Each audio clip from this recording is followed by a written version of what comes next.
Welcome back to Wicked F150. Today, I'm going to try to change the headlights. So this is a stock 2018 F150 XLT. No special headlights, nothing, no blacked out, nothing. They're not LEDs, just a standard OEM halogen headlights. Now, the other day, since, kind of got a black theme going on here, the stickers, the emblems, I decided to change the tail lights. Now, see, we got a bunch of snow that's already being melted today, but I don't know, you can see in the light here, but I painted the tail lights. Let's go over to this side, see how that is. All right, there you can see it a little better.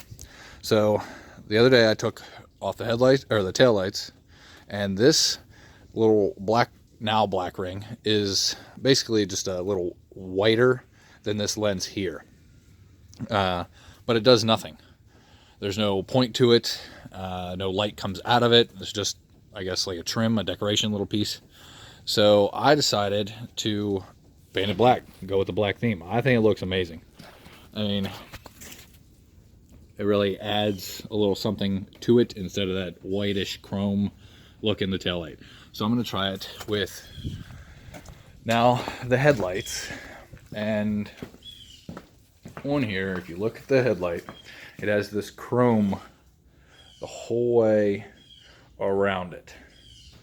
And I'm not going to paint the lens itself. And if you, I don't know, yeah, you can see that the chrome piece is not actually like on the lens or anything like that. If you've ever looked at your headlights, the lens is pushed out away from the chrome, the frame of it.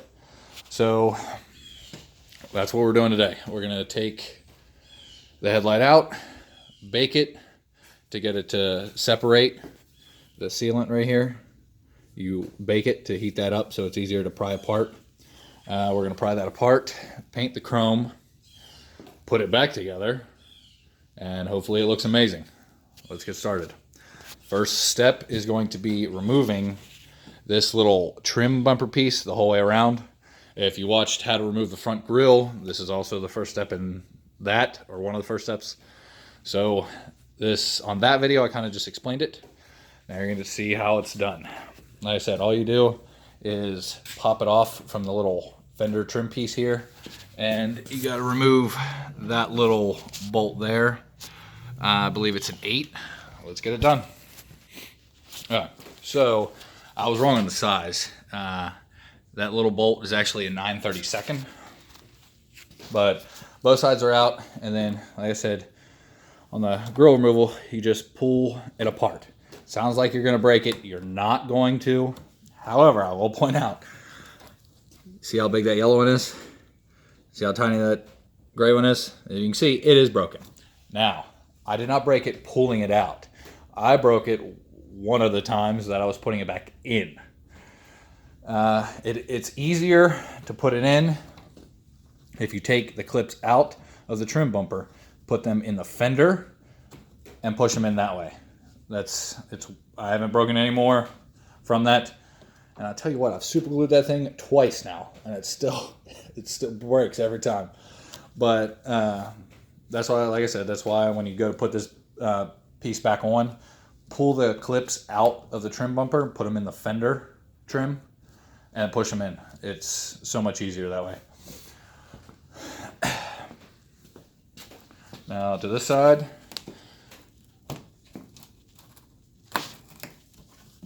do this one-handed. Nope. All right. But you can't see, but you'll at least be able to hear it. Here, hold on.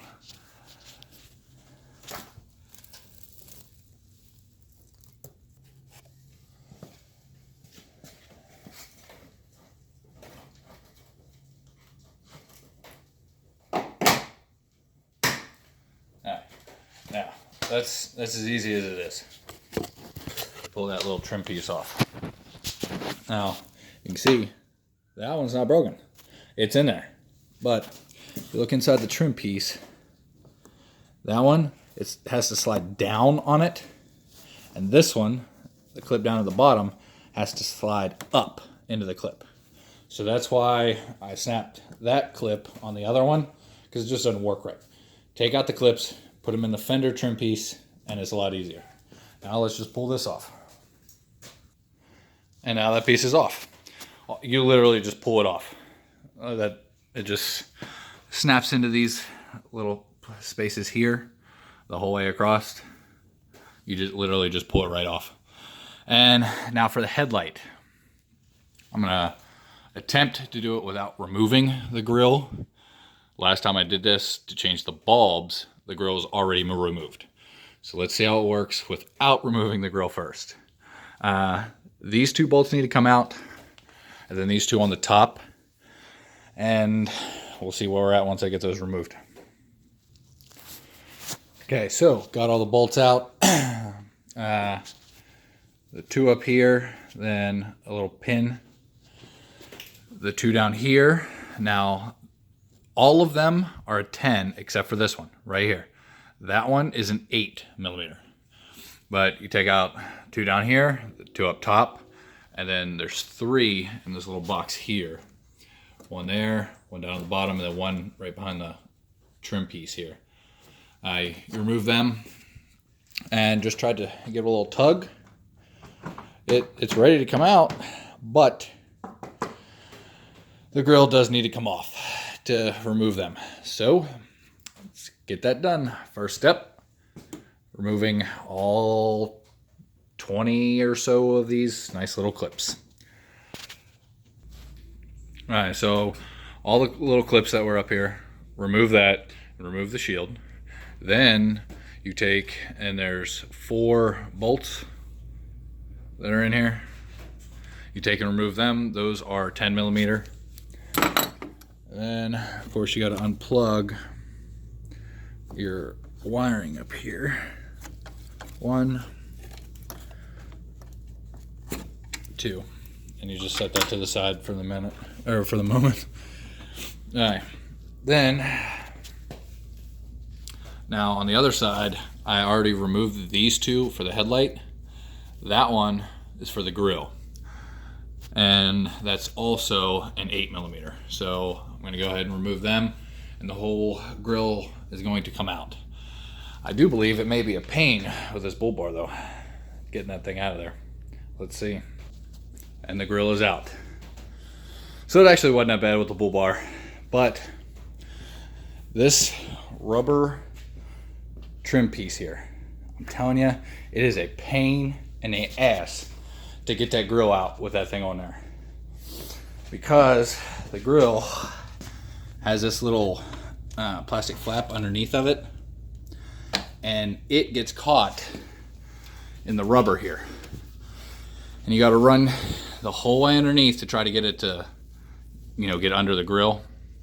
And if you see these little pull points here, here, and then right here in the middle where it's raised up, those are right where the next groove starts, and it gets stuck up under there. So that's a bit of a pain, but it's out. Now we can go ahead and take the housing out for the headlights. See, loose, but I am going to need 2 hands for this. So let's go ahead and take this out. And now the headlight housing is out. So the issue that I did run into on the passenger side when I changed out the bulbs, it turned out to be an issue this time on this one. I don't know if it's going to be putting it back in, which is when the passenger side was a problem before, but this little piece here, so it sits up like that normally, just like this, and it attaches to the headlight right there with that bolt.